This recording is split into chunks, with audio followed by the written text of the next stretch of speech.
In June 2011, Christchurch, New Zealand, suffered an earthquake that left a lot of the city in chaos, destroying buildings and infrastructure and leaving over 50,000 homes without power.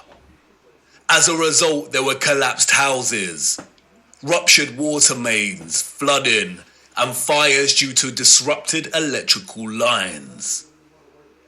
Due to the strong ground motions and intense shaking, part of the city experienced a strange phenomenon known as soil liquefaction.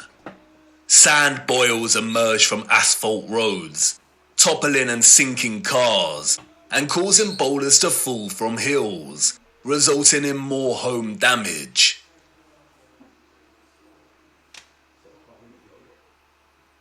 Soil liquefaction occurs when saturated soil loses its strength and stiffness in response to an applied stress, such as shaking or other sudden changes, such as a strong explosion. Loose, saturated soil or sand has a tendency to compress when a load is applied, but in the event of a stress, such as shaking or an explosion, we see the opposite. The soil tends to dilute, and the result is treacherous quicksand or quick clay.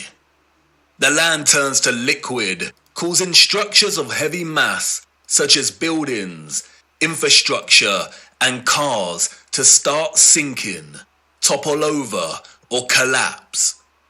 It can also affect dams and bridges. Turbidity currents can also form huge landslides that are impossible to stop. In the worst case scenario, entire cities may be destroyed. As you can see, liquefaction can move entire areas of land. The mud can rise dramatically and rapidly, and its destructive force is unstoppable. It is a well-documented phenomenon. The 1964 earthquake in Nagata, Japan, caused liquefaction, and we can see the effects very clearly in these photos. The same here with the 1964 Alaska earthquake. Buildings toppling, cars sinking, infrastructure collapsing. Once the stress has subsided, the soil begins to solidify once again, and we can see the aftermath. Uneven, muddy streets remain where there was once road paving. Returning to photographs of 19th century cities, we see a similar situation here. The roads are unrefined and full of mud. We see unsophisticated, uneven, coarse, and muddy roads everywhere against a backdrop of refined, sophisticated, and magnificent architecture. Could these cities have suffered the similar fate of soil liquefaction that we see in more recent times? Perhaps. But unfortunately, muddy roads is not enough evidence to base any conclusions on, is it? Children ask the most vital of questions, and adults, in their foggy stupor, usually provide the most unsatisfactory answers, often regurgitating learned nonsensical information that leave the child's imagination unfulfilled.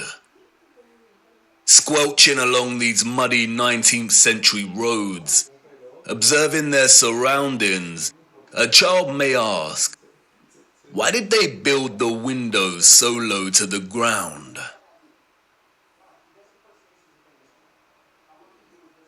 And what an excellent question. Yes, why indeed did they build windows on ground level? For you see, the people we see in these photographs, sadly, did not build this architecture. And maybe some of them, at some point in their busy day-to-day life, ask the exact same question. We see it everywhere. Windows at ground level.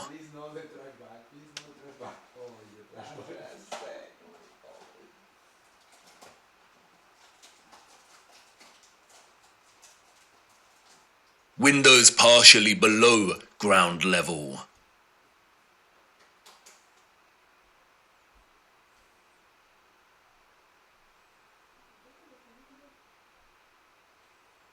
First floor entrances raised from the ground level.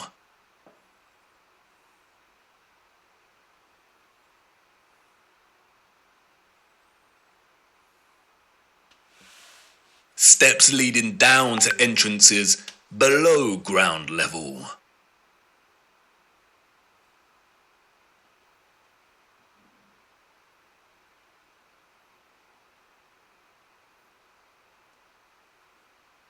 We can find this in almost every major city across our realm. In both old photographs and when we walk in the streets today. And what does it tell us? That a society with access to modest construction tools and horse and car constructed their infrastructure by first spending countless amounts of hours and energy clearing land with a depth of over 3 meters to begin their construction. Building basement floors is incredibly hard work. Since the 20th century, large powered excavation machines, such as backhoes and front-end loaders, have reduced the time and manpower needed to dig a basement dramatically, as compared to digging by hand with a spade. Perhaps you could say that our historical ancestors were just that dedicated to the architecture they built. And you could say that many of the sunken buildings we see are actually due to elevations and depressions in the natural landscape. The official narrative, which is always full of inconsistencies, perhaps would suffice if it was not for contemporary excavation. When we look at photographs such as this, it immediately dawns upon us that what we are seeing are windows and doors 2 to 3 meters below the ground surface.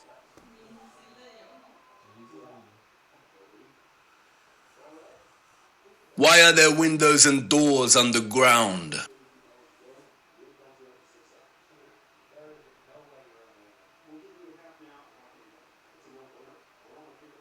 What is this that we see in our cities? Natural soil accumulation over time? Geologists have never been able to ascribe a consistent value to worldwide natural topsoil accumulation, because it is impossible. Some regions of our realm experience consistent topsoil accumulation, whereas other regions actually experience consistent erosion. Many historians and archaeologists have noted that many cities over the centuries have been destroyed through war, and natural phenomena such as earthquakes, volcanic ash, and flooding.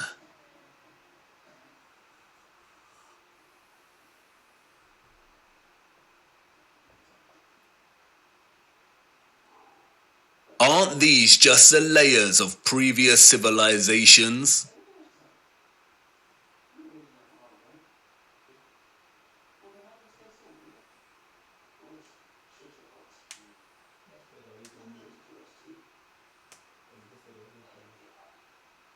No, they are not. We see over and over again whole floors of buildings consistent with the architecture existing above the layer of ground.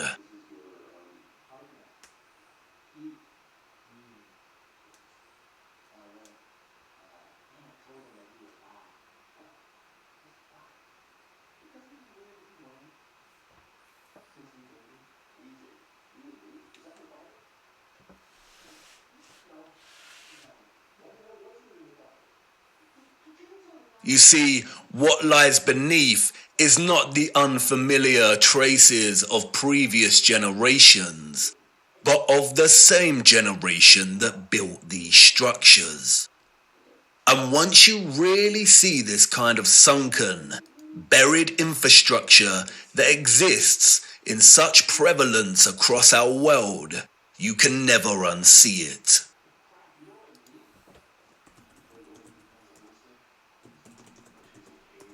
We see that the foundations of old churches are actually the original first floors with consistent entrances and windows.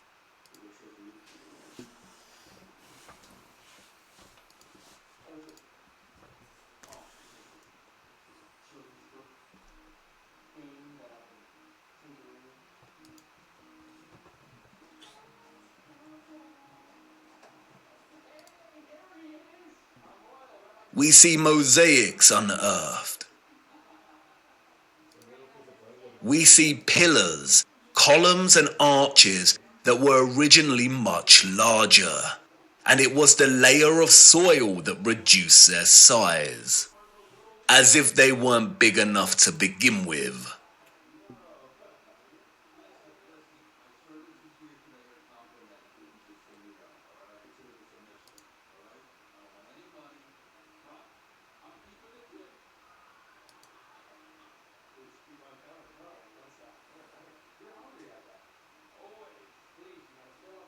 And like with the 1964 earthquake in Nagata, Japan, we also find many so-called ancient structures that are leaning. As if at some point, the soil beneath these structures loosened and liquefied. We have the Saherzan Church Tower and Our Dear Lady at the Mountain Church Tower in Germany. The Tiger Hill Pagoda in China. The Leaning Tower of Neveyansk in Russia. The Leaning Temple of Huma in India. Oud-Kirk in the Netherlands.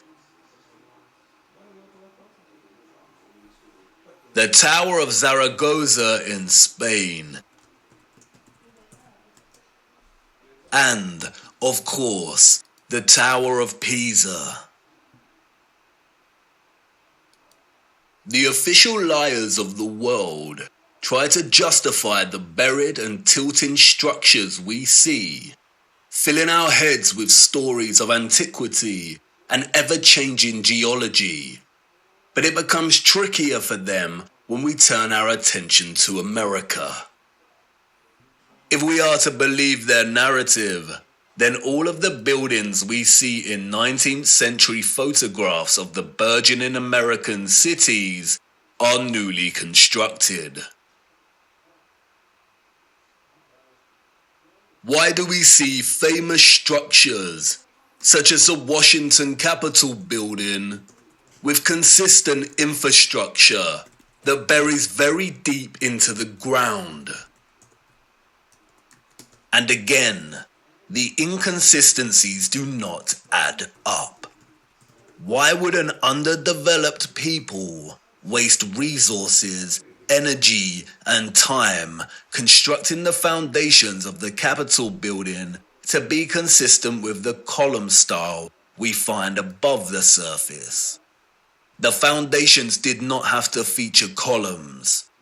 Columns, we are told, are a stylistic choice, not a functional one. So why would they do this? In a nutshell, they wouldn't.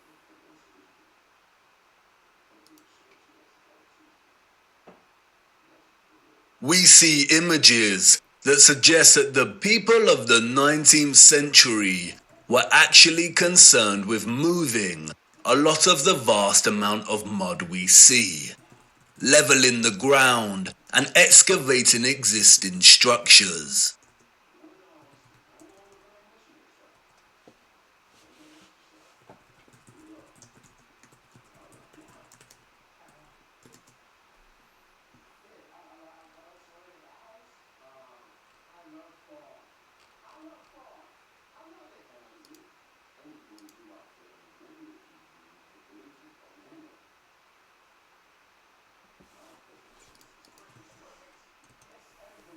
The consistency and prevalence of buried architecture across our realm indicate that whatever happened was a worldwide event, despite regional differences in natural topsoil accumulation and erosion. And there is no official narrative explanation that justifies the buried architecture we see. No explanation provided to justify the amount of mud we see in 19th century photographs of our cities. On the roads, mud piles from clearing, the roads uneven, the land ravaged, but the architecture grand, perfect, and intact.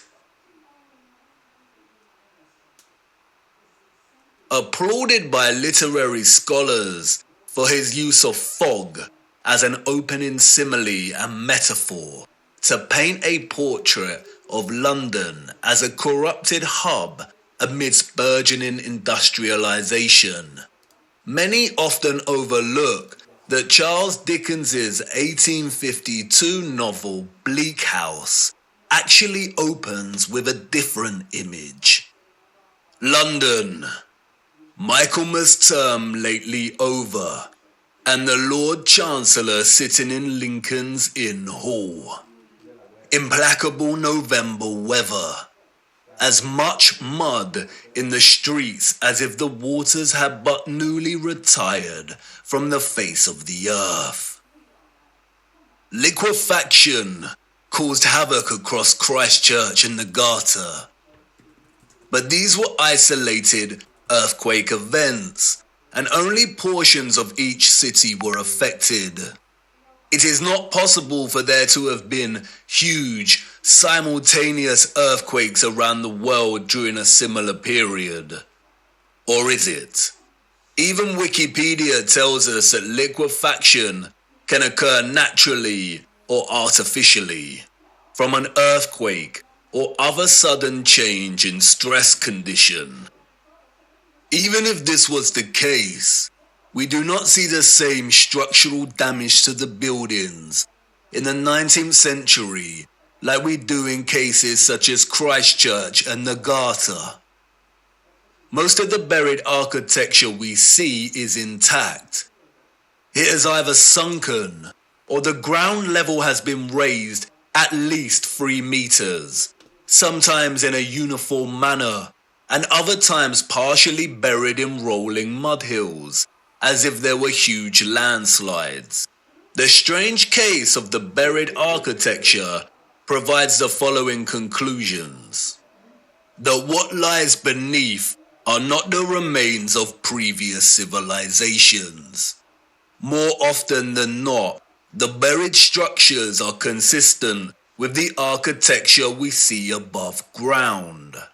That the structures are much larger than originally suspected, and therefore they are even more of a construction impossibility for a Victorian generation of horse and cart, and those existing before them. That natural topsoil accumulation and soil liquefaction are not satisfactory explanations for what we see here. Whatever took place had to be something much larger and widespread, such as a natural or artificial earthly cataclysm of sorts. As many of the photographs show, many citizens of the 1800s were responsible for moving much of the mud, leveling the ground, and excavating buildings, which suggests that whatever happened had happened very recently in their past. The complete absence of a reasonable mainstream justification for the buried architecture we see suggests that the controllers of our realm are deliberately trying to hide whatever happened. And what of the deserted cities we see in the earlier photographs? If these cities were truly empty, then we must ask why. We must also ask how all the people got there in the end. In the space of 30 or so years, we see a city go from barren to bustling. Interestingly, it is Charles Dickens and 19th century literature more generally that offers some clues. Two central themes run throughout 19th century Victorian literature. That of marriage and female chastity, and that of orphans and adoption. Many of the fictional characters we've come to love over the years are orphans. We have Oliver Twist and Pip from Great Expectations. We have little orphan Jane Eyre and Heathcliff from Wuthering Heights. We have Mowgli from The Jungle Book, Cosette from Les Miserables. We have Heidi, Rapunzel, Peter Pan, Snow White. We have Tom Sawyer and Huckleberry Finn and Anne of Green Gables. And these books were of their time, as far as orphan prevalence goes. The only issue is that these novels romanticize the orphan as a figure dislocated from society by default, and therefore pave their life's path as one of unforeseen opportunity. This was not reality. The theme of marriage and chastity that we find in so many 19th century literary works, such as those by Jane Austen, the Brontes, George Eliot, Dickens, Thomas Hardy, Leo Tolstoy, Victor Hugo, and more, was nothing more than carefully disguised, well-written propaganda, with the sole purpose to solidify and justify a social value framework that would separate children from their mothers. Children born outside of marriage or wedlock were regarded as illegitimate, meaning they did not have a legal status. Illegitimate children was a serious stigma throughout the 19th century. The majority of employers would not hire women with an illegitimate child. Many unwed mothers with illegitimate children ended up without a home, in poor health, starving, exhausted. Their only place of refuge would be the workhouse, where they would carry out the most unpleasant duties. In some places, women with illegitimate children were singled out and had to wear a special uniform, which alerted everyone to their status as an unmarried mother or fallen woman. As a result, a vast amount of orphanages and foundling institutions were established. This is the London Foundling Hospital that was very active in the 19th century. Look at the size of it. Charles Dickens was obsessed with this place. Inspiration, they say. The official narrative tells us that an estimated 4,500 women handed over their children to this huge building. But this was just one institution. Wikipedia gives us a partial list of over 64 orphanages that were founded in the UK during the 19th century. The list is only partial. The peculiar case of the vast amount of parentless children in the 19th century is well documented by many researchers. And most of them agree it is almost impossible to establish figures that really do justice to just how many orphans there were during this period. Their footprint did not enter the record books. It formed in the mud and was then washed away. It wasn't just the UK. This was a worldwide phenomenon. New York City had 4 foundling asylums alone that processed thousands of children annually. By the beginning of the 20th century, Italy was reporting 32,000 children per year. Spain and Portugal were reporting 15,000 annual foundlings. Before 1860, 374,000 recorded infants were processed by the asylums in Milan, Naples, and Florence alone. Historian David L. Ransell states that Moscow was receiving between 16 and 18,000 infants annually by the 1880s, and sending over 10,000 of these each year to outlying villages for care. In 1882, there were all told 41,720 foundlings from the Moscow home living with 32,000 foster families, scattered throughout 4,418 villages. A dozen villages had over 90 fosterings each. One thing that is often overlooked is that there were a series of laws passed in the 1800s, making it almost impossible for unwed mothers to keep their babies. The 1833 Poor Law Reformation introduced bastardy clauses that shifted the entire responsibility for the illegitimate child onto the mother. Social stigma meant that she would not be able to provide care for her child and would be forced to hand them over to the authorities, or worse. Advertisements for adoption or nurse care became popular in newspapers. And, as many scholars have pointed out, these were a front for what was termed baby farmers, or paid murder.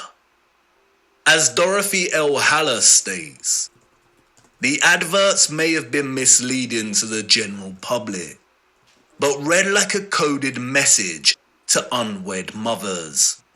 No references are asked for, and none are offered.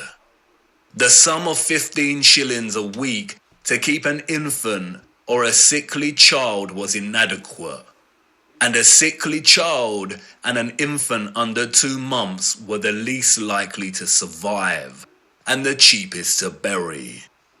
Infants were taken, no questions asked, and it was understood that for £12 no questions were expected to be asked. The transaction between the mother and the baby farmer usually took place in a public place, on public transportation, or through a second party. No personal information was exchanged. The money was paid, and the transaction was complete. The mother knew she would never see her infant alive again. Most children, however, were not murdered, but were dropped off at the doorsteps of orphanages or the workhouse. All children taken into these institutions were given entirely new identities.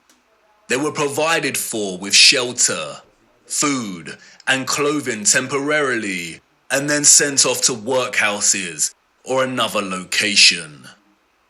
Photographs in the 19th century were scarce, but towards the end of the century, we see more photographs, and the last continent to experience such mass exodus of orphans was the United States. And it is here that we see evidence of the orphan trains. The first group of these orphans arrived in Michigan in 1854, and from that moment on, the movement shipped hundreds of thousands of children across the states until it ended in 1929. Officially, there were over 97 institutions involved in orphans and orphan trains in the 19th century. And again, this was not just the United States. Annie McPherson will go down in history as a woman who scammed more than 100,000 foundlings and shipped them from the United Kingdom to Canada, New Zealand, and South Africa, and even to the outer edges of the earth in Australia, so that they could be sold into child labor. Why do we see so many photographs of orphans in workhouses? Why are they working with machinery created for adult use? Were there not enough adults during this time to carry out this work? And then there is the strange case of the burgeoning American amusement parks at the turn of the 20th century. In addition to rides and exhibits, many of these parks featured an unusual attraction: infantoriums. Visitors of these parks could stroll around with ice cream and swing by these stations, a visit equivalent to that of a fully functional neonatal intensive care unit, complete with incubators filled with sleeping, premature babies. History has been kind to Martin Cooney. Touted as a hero, Cooney was the German mind behind the incubators. His first encounter with premature babies, we are told, was at the 1896 World's Fair. He knew immediately that the exhibition would save babies' lives. The technology to keep premature babies alive was expensive, and he knew the public would pay to see the babies in incubators. He would charge an entrance fee at the amusement parks to generate funds to help these babies live. Nurses tended to the babies as an enraptured public looked on. Like any other amusement, the premature baby exhibits included carnival barkers who tried to lure the public to come and see the babies. I don't know about you, but I find something very off about these incubators. Advertised as featuring living babies, a lot of the fairs where Cooney showed his babies also featured eugenics exhibitions. Eugenics is a field of corrupted pseudoscience that endorses selective breeding to improve the genetic quality of the human population. Eugenics was inspired by Darwinism and was a driving ideology that fueled the. Why are people paying to see living babies as if they had never seen a living infant before? Did people of the time not have their own babies? And where are these infants' parents? How did they have the technology in the 19th century to keep premature babies alive in such a way? Or is something off, once again, with the official narrative? There were 80,000 premature babies who were treated in these amusement park incubators. 80,000. The hundreds of thousands of orphans in the 19th century are just barely believable. Were women really that carefree? Did America even have the population numbers to justify 80,000 premature babies? We are not talking orphans here, but infants born prematurely. The narrative is not convincing or realistically fathomable. Where did these babies come from? More troubling is Cooney's background.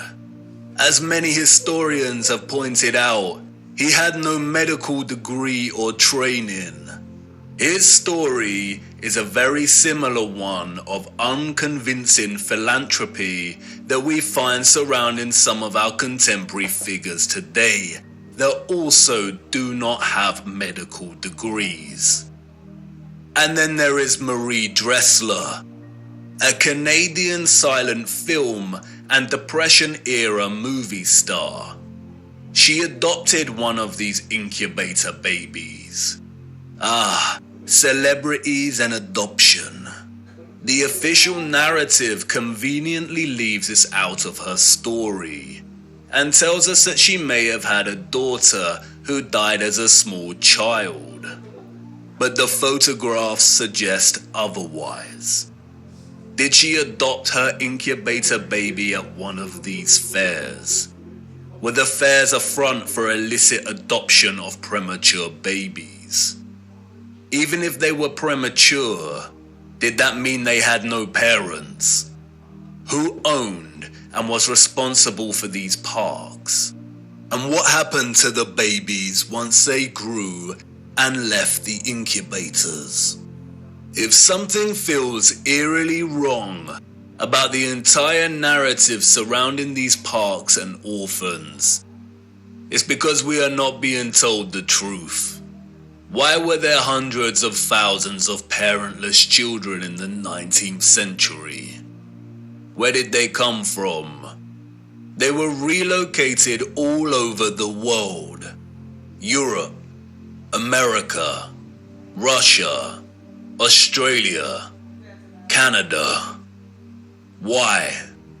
Especially when most still had a living parent. If pregnancy out of wedlock was such a social stigma that resulted in such trauma, why would so many people put themselves in that position in the first place? Did the government really care about social morality enough to pass laws? And all the effort to build and maintain orphanages and orphan relocation networks, would this not burden governmental finances and administration systems? It certainly would have. But, you see, there was a greater purpose behind the government's worldwide agenda: repopulation. The social narrative of chastity was nothing more than propaganda and justification for stealing children. The reason we see empty cities in the early 19th century is because they were in fact empty, void of population. And the reason they are bustling 30 years later is because orphans were shipped into these cities to repopulate them. You see, in the early 19th century, there was a worldwide reset of sorts through depopulation and then repopulation. The people we see in these photographs did not build this architecture. They inherited it, along with a lot of mud. Not only did they inherit it without a clue as to what it actually was and who it belonged to, but they were unknowingly complicit in repurposing pretty much all of these structures.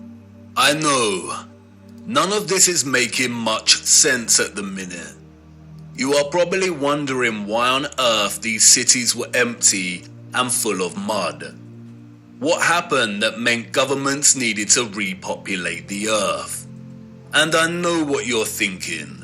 This is all very intriguing, but what does this have to do with You want to know more about the firmament, the sun and moon, and our stationary plane. Do not worry. Everything will become clearer as we continue our journey. The prevalent evidence of buried infrastructure, coupled with deserted cities and a burgeoning industry of orphans, is just a start. These are all necessary clues, hinting at some kind of cataclysm, but the real story hasn't truly begun yet. The stage had to be set first, and now it is ready. And even if you cannot see it yet, I know you feel it, viewer. The deserted cities, the buried architecture, and orphans all signal a looming darkness. There is a great black cloud in front of us, and I won't lie, we are heading right into the heart of it. And like I said before, we do not have much time. Come on, it's time for me to honor my promise and take you back to the future.